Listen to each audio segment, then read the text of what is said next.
पटना के शोर शराबे और तेज रफ्तार जिंदगी के बीच एक ऐसी जगह है जहां हर कदम के नीचे इतिहास सांस लेता है। एक ऐसा पार्क जो दिन में शांत दिखता है लेकिन अतीत की परछाइयां आज भी इसके इर्द गिर्द घूमती है।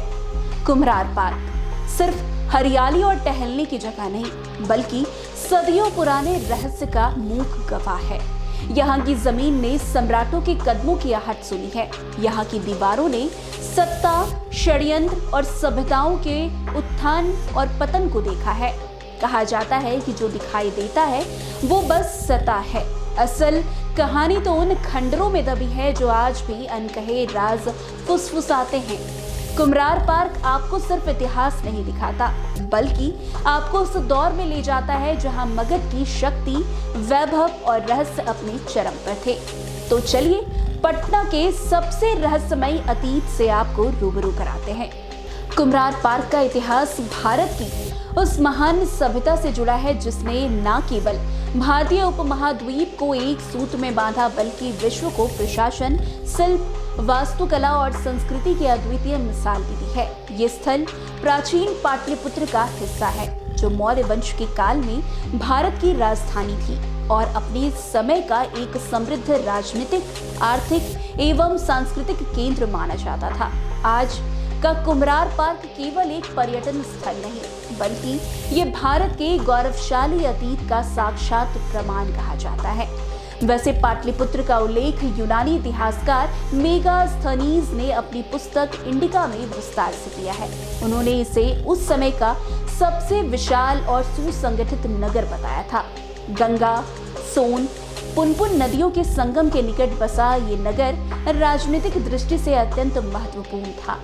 यहीं से चंद्रगुप्त मौर्य ने अपने विशाल साम्राज्य का संचालन किया था और बाद में सम्राट अशोक ने इसी राजधानी में धर्म, न्याय और अहिंसा का संदेश पूरे एशिया में फैलाया। वैसे कुम्हरार क्षेत्र का महत्व तब सामने आया जब 1912 में भारतीय पुरातात्विक विदों द्वारा यहाँ व्यवस्थित उत्खनन कार्य शुरू किया गया था। इस खुदाई ने इतिहास के ऐसे पन्ने खोले जो सदियों तक मिट्टी के नीचे दबे रहे। उत्खनन के दौरान मौर्यकालीन महलों, स्तंभों, सभागारों, कुआं और आवासीय संरचनाओं के अवशेष मिले जिन्होंने ये स्पष्ट कर दिया कि कुम्हरार किसी साधारण बस्ती का हिस्सा नहीं बल्कि राजकीय और प्रशासनिक गतिविधियों का प्रमुख केंद्र हुआ करता था।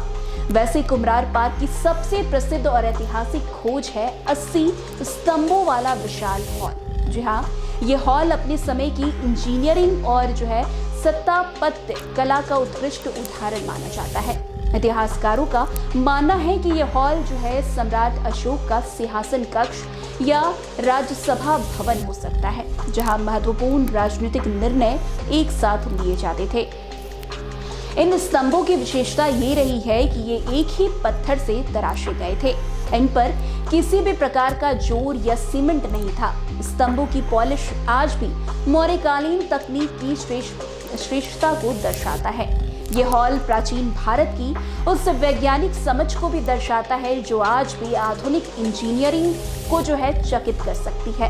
हालांकि आज जब कोई पर्यटक कुम्हरार पार्क जाता है तो उसे 80 स्तंभों वाला वो भव्य हॉल पूर्ण रूप से दिखाई नहीं देता है।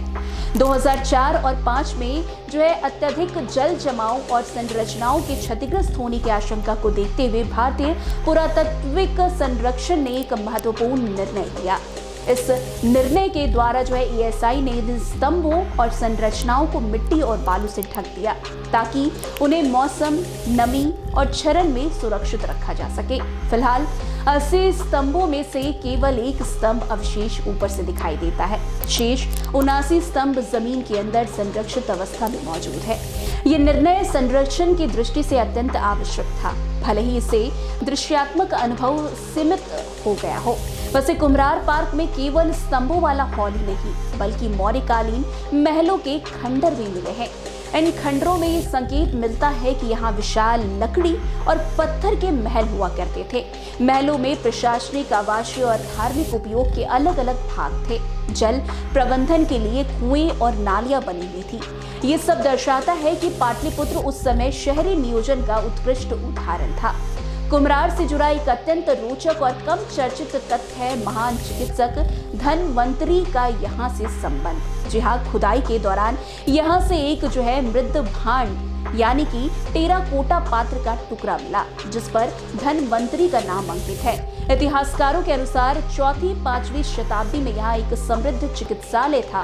ये स्थान आयुर्वेदिक चिकित्सा का प्रमुख केंद्र रहा होगा। यहाँ रोगों का उपचार, औषध निर्माण और चिकित्सा शिक्षा दी जाती थी। ये खोज प्रमाणित करती है कि प्राचीन भारत न केवल राजनीतिक और युद्ध में बल्कि चिकित्सा विज्ञान में भी अत्यंत उन्नत था। कुम्हरार पार्क के समीप स्थित पाटलिपुत्र गैलरी प्राचीन विरासत को समझने का एक और महत्वपूर्ण माध्यम बना। इस गैलरी में मौर्यकालीन मूर्तियां, वास्तुकला के अवशेष, टेराकोटा मोहरे, दैनिक जीवन से जुड़ी वस्तुएं प्रदर्शित की गई है। उल्लेखित टेराकोटा मोहर जिसकी तस्वीर का उल्लेख किया गया है, उस काल की प्रशासनिक और व्यापारिक व्यवस्था पर प्रकाश डालती है। आज कुम्हरार पार्क में ऐतिहासिक संरक्षण के साथ साथ पर्यटकों की सुविधा का भी विशेष ध्यान रखा गया है। यहाँ उपलब्ध सुविधाओं में शामिल है निर्देशित भ्रमण, सूचनात्मक बोर्ड, सांकेतिक बैठने की पर्याप्त व्यवस्था, जलपान और विश्राम स्थल। एएसआई और स्थानीय प्रशासन ने ये सुनिश्चित किया है कि आधुनिक सुविधाएं उपलब्ध हो, लेकिन ऐतिहासिक धरोहर की मौलिकता से कोई समझौता नहीं हो। वैसे कुम्हरार पार्क पटना शहर के भीतर स्थित है, इसलिए यहाँ पहुँचना बेहद आसान है। पर्यटक यहाँ बस, टैक्सी, ऑटो रिक्शा के माध्यम से शहर के किसी भी हिस्से से यहाँ आसानी से पहुँच सकते हैं। पटना जंक्शन और जयप्रकाश नारायण अंतर्राष्ट्रीय हवाई अड्डे से भी ये स्थल अधिक दूर नहीं कहा जाता। वैसे कुम्हरार पार्क का वातावरण पटना की जीवंत स्थानीय संस्कृति से ओतप्रोत है। यहाँ आते ही इतिहास और आधुनिक जीवन का अद्भुत संगम देखने को मिलता है। स्थानीय लोग, विद्यार्थी, शोधकर्ता और पर्यटक सभी के लिए स्थल ज्ञान, गर्व और प्रेरणा का स्रोत माना जाता है। इतिहासकारों और पुरातात्विक विदों का मानना है कि कुम्हरार आसपास के क्षेत्रों में अभी भी कई रहस्य मिट्टी के नीचे छिपे हुए हैं। आने वाले समय में नई खुदाइयां, आधुनिक तकनीकों से शोध, अंतर्राष्ट्रीय सहयोग और महत्वपूर्ण खोज सामने आ सकती है। ये खोजें न केवल पाटलिपुत्र के इतिहास को और स्पष्ट करेगी, बल्कि पटना को वैश्विक पर्यटन मानचित्र पर और मजबूत स्थान भी दिलाएगी। वैसे कुम्हरार पार्क केवल एक ऐतिहासिक स्थल नहीं, बल्कि ये भारत की सभ्यता, ज्ञान और शक्ति का प्रतीक है।